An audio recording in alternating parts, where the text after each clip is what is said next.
If I fall, it sucks that watch you even listening. Hearing this shit's gonna waste your time. So shut your ears. Stupid is coming out. You heard the theme. Time for the pointless podcast. Being almost done. So what do you want from me? Got no time for quality. So why you here? The show is lame. Pointless, useless podcast. Are you still here? Na na na na na. It's gonna suck ass. Na na na na na. It's time for the pointless podcast.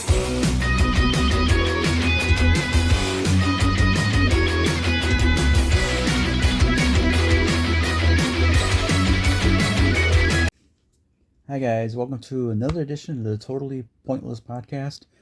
This episode is just a little bit more depressing than the other one, and a little bit more darker and supernatural stuff. So these are true events that happened to the best of my recollection, because a lot of this detail, some of it I blocked out and some I didn't, and stuff like that. So, but if you are easily get depressed or you're creeped out or might have trigger points or PTSD or whatever, I might urge you not to watch this, listen to this episode. Sorry. So the name of this episode is The Gift. This is part 1. So, okay, when I was younger, sometime in the middle high school year, early 1990s, my parents were divorced and my mom was working like 2 jobs. So I spent most of my time going over to my grandparents' house. Sometimes it would be my grandmother and grandpa on my dad's side, and sometimes it would be on my mom's side.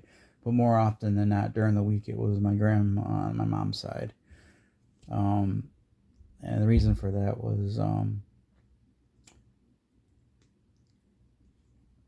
it was the only place that she would be able to watch us if we were over there, because she was a chain smoker. She smoked like 1, 2, 3 packs a day. So you never seen her without like a cigarette, which is, so, you'd go into her house and it would be like smoky. You couldn't breathe barely. You'd eventually adapt to it, but you know a significant difference when you went outside you'd feel like fresh air, like immensely different. But I'd be bouncing back between those 2 houses. And but I remember visiting my grandma and my mom's side quite well, because it was like an old and creepy house. It was red and white panel, and it they had the creepy hardwood floors, so the house, and the basement we never really went down, because there wasn't really much for us down there. There was just jam and jars and screws and different things, and little mason jars. So that was, and it just had the laundry stuff that we really didn't have a need to go down there. So we were mostly on the main floor, or if we got courageous, we would explore the upstairs attic. And it was very narrow. You could only fit like 1 person at a time to go up or down. So you kind of had to watch if anyone's coming down or going up. So you kind of had to communicate, say, okay, I'm coming down, or I'm coming up, and stuff like that. And it was pretty creepy, because you had those plastic doll heads with the eyes that when you literally just, you pick them up, but the eyes would open up, and you set it down, the eyes would go down. It was but it just was creepy, and it disassembled arms and legs, and sometimes they were dangling by the cotton that was used to stuff them with and stuff. And sometimes you'd be wondering if it was even if it was cotton or if it was actually spider webs. It was just so creepy, but just your curiosity, you always wanted to go and explore. You'd find all kinds of craft stuff. I mean, she had those mannequin wire frames to do model dresses and stuff. She she did Afghans, sweaters. She anything she could art wise you could dabble that do craft work with, because that was mainly her bread and butter. So but it still wasn't enough to make ends meet. So she was really tight. So a lot of her food that was donated. We were usually told not to eat anything that was in there, because like it was like just odds are that it's gonna be spoiled or contaminated or something. Because don't know how long it's been sitting in there. Because back then they didn't really care like what the quality was for the most part. And but I do remember we definitely got a lot of the government cheese. You guys remember those? We used those for all kinds of stuff. We used them for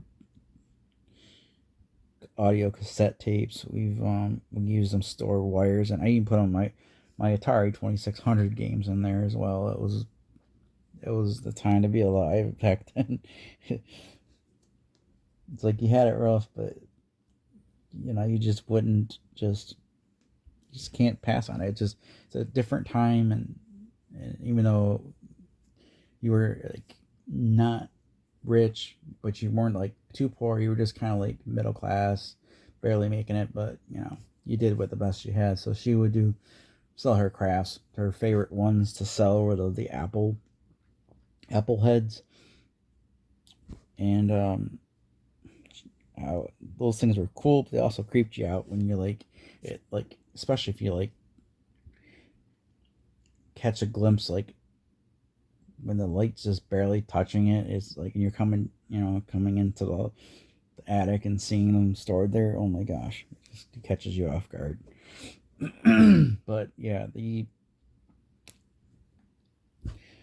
attic was definitely where you were up there, and if didn't make enough noise, and it was easy for some of us to turn the light switch off, because there was a light switch at the bottom and there was a light switch on the top, which was so if you were up there and you were playing hide and go seek, being really quiet, and someone didn't realize you're up there, you could get the lights turned off on you, and it's like there was hardly any light in there. It was like maybe the light from the window if you're lucky, but usually that was covered with cobwebs.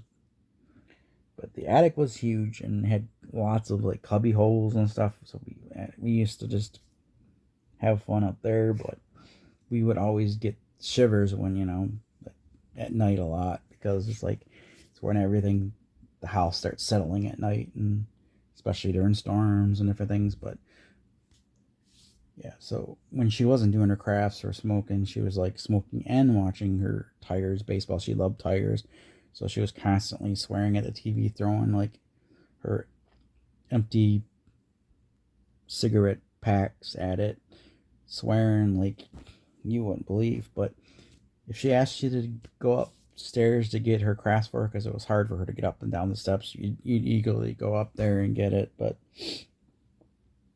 I just know that it was just creepy. But I remember to where the story starts is like I was big in magic, and my mom bought me this magic kit. It was like the basic kits were to have the rubber balls, the hat, the plastic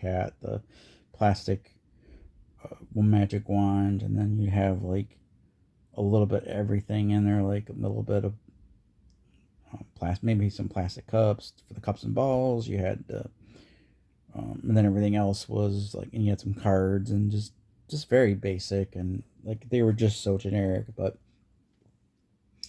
she ended up getting a videotape. It's called The Magic Video by Michael Amar. It was done in 1985. And I liked watching that thing. There was some tricks I could do, but a lot of the tricks that had like to deal with like a lot of hand and eye coordination and stuff, I wasn't too good with, because I had like cerebral palsy really bad. And a lot of those tricks, like you had to like really know how to do sleight of hand or ditch or palm stuff. So, and they were hard. But I was able to do some of the basic stuff, but like not that great. But it was still fun nonetheless. But I remember my grandma. She came home one day. I was out in the porch, and I was playing with the magic cards and the set, trying to learn new tricks and stuff. And she told me, "Hey, your mom told me you liked magic." I said, "Yeah, why?" And she was like, "I got something for you." So she said, "Hold on a minute." She goes back into the trunk, opens up the trunk, and pulls out a deck of cards that I've never seen anything like it before. And she's like, "These are tarot cards."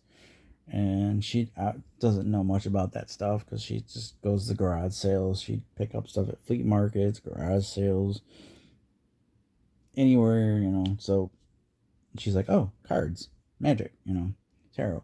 Then she handed me the book, and I'm like, "Okay." So I played around with it, just reading the book, playing with the cards, not really, knowing what the purpose it was. I'm just like, "Oh, cool, got cool artwork. It's got to be something to do with magic or something." So I basically just, took them home, and then we ended up, the weekend came, and I'm like, I was going over my other grandma's on grandpa's side, and we decided to pack up a few of our games that we play. Because we had like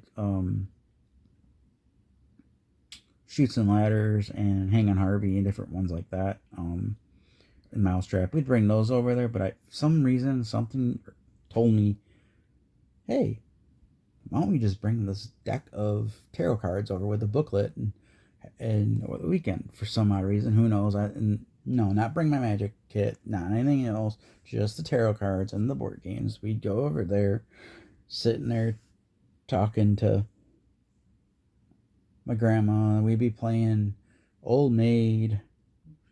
We liked Old Maid a lot, and the Goldfish, and then my grandmother's sister-in-law, she liked gin rummy and Racco. I liked Racco, but I didn't understand gin rummy, so I kind of always bowed myself out. So I went back into my suitcase and pulled out the tarot cards in the book. Decided to, while they're playing the cards, I'm gonna look at my cards in the booklet, just, and then lo and behold, my grandma's like, "Oh, cool, tarot cards." I'm like, "Yeah, I guess." And then her sister-in-law was like, "So, do you know how to use them?" I said, "Not really." And she goes, "But I can give it a try." She's like, "Cool." She goes, and then jokingly aside, she'd be like, "Hey, tell me my, my past, present, future, and things like that, and a whole bunch of stuff." And my grandma's laughing, I'm like, "Okay, what the heck?" So, it's like, this was like where the big mistake I made, because I literally decided, "Oh, I'm gonna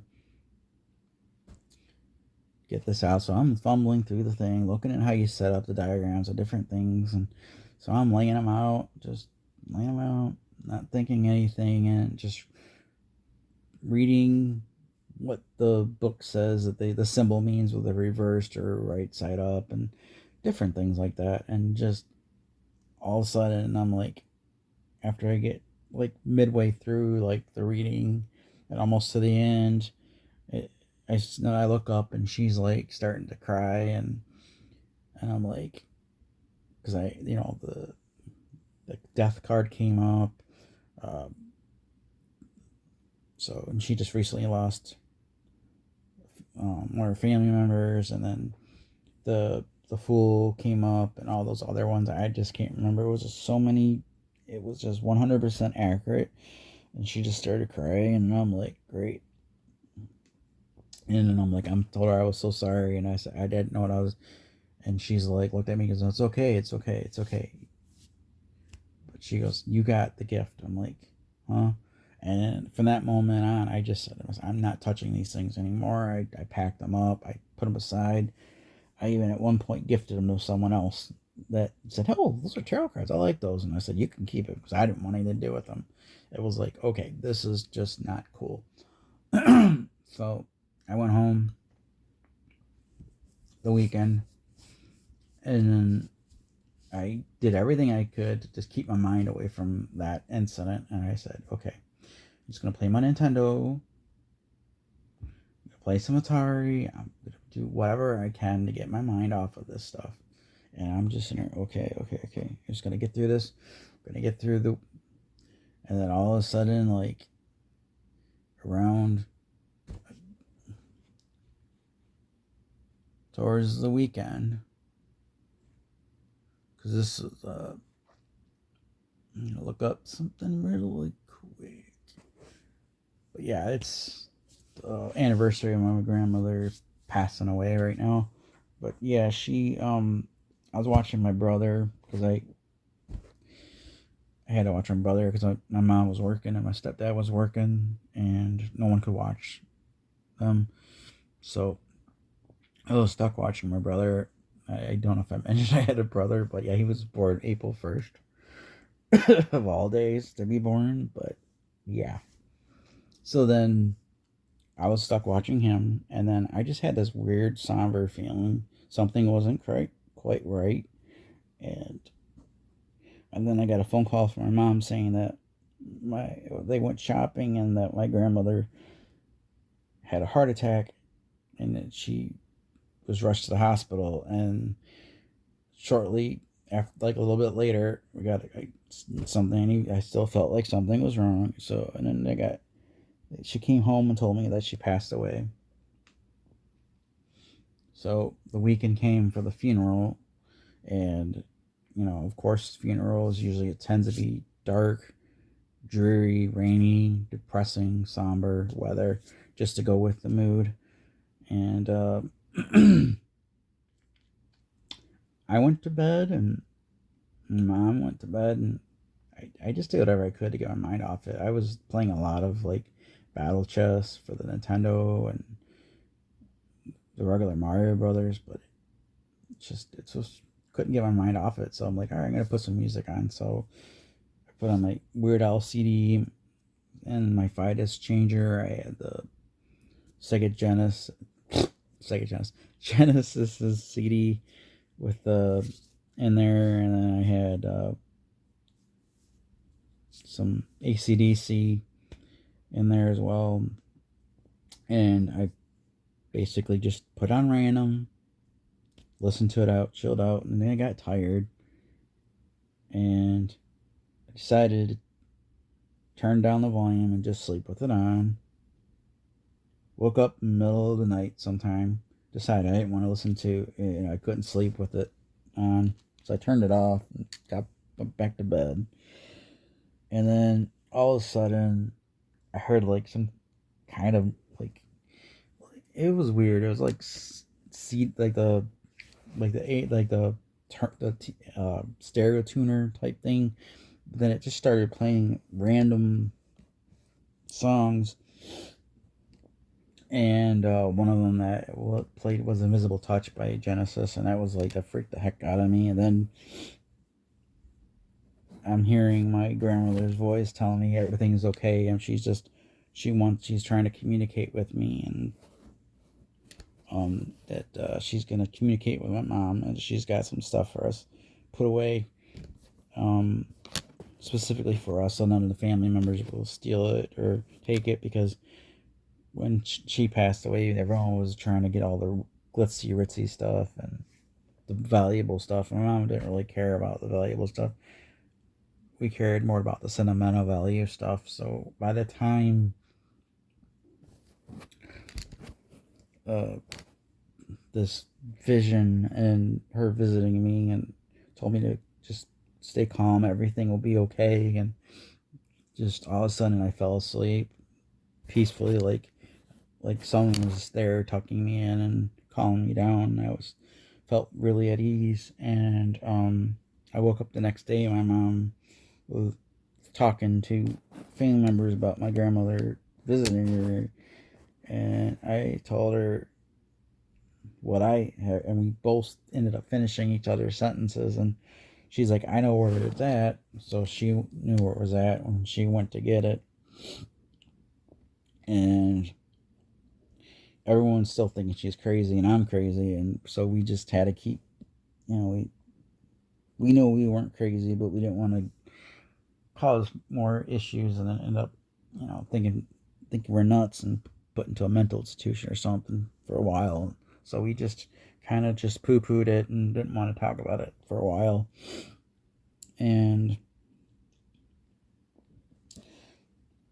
like from that point on, from the tarot to I had all these strange stuff. No matter, it doesn't matter if I had the tarot cards or something would find a way to reach out to me for me to communicate. It's like my body is like a vessel or something. I just really can't explain it. It's a curse to me in a way, but I just have to accept it and let it, guide me. And it's really difficult because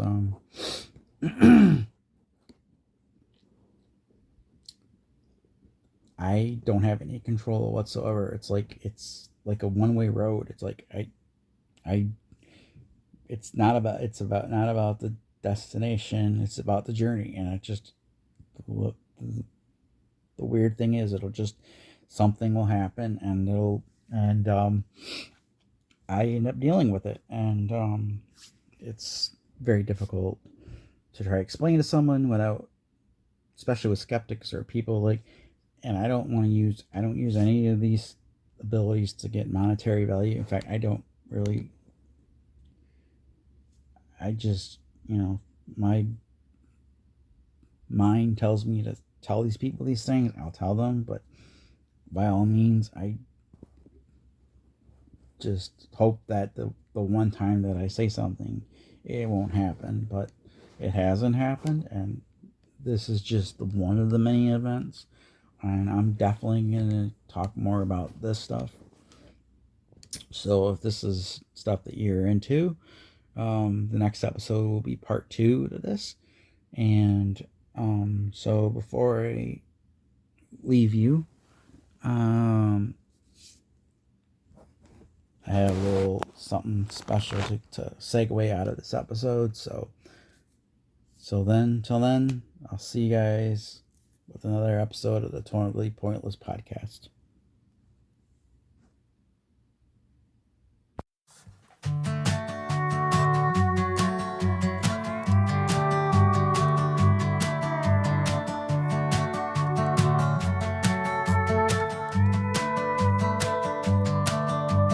Picked up on it first thing. You weren't like the ones I'd known. Might have been from the same place, but coming from somewhere all your own. A few hours on a wooden bench, that's all it took to do me in. Knew then had to make it quick before I made us fall into sin. Said I don't know where we're going, but I know I want you to go with me. Don't care much about the destination, as long as you're there, that's where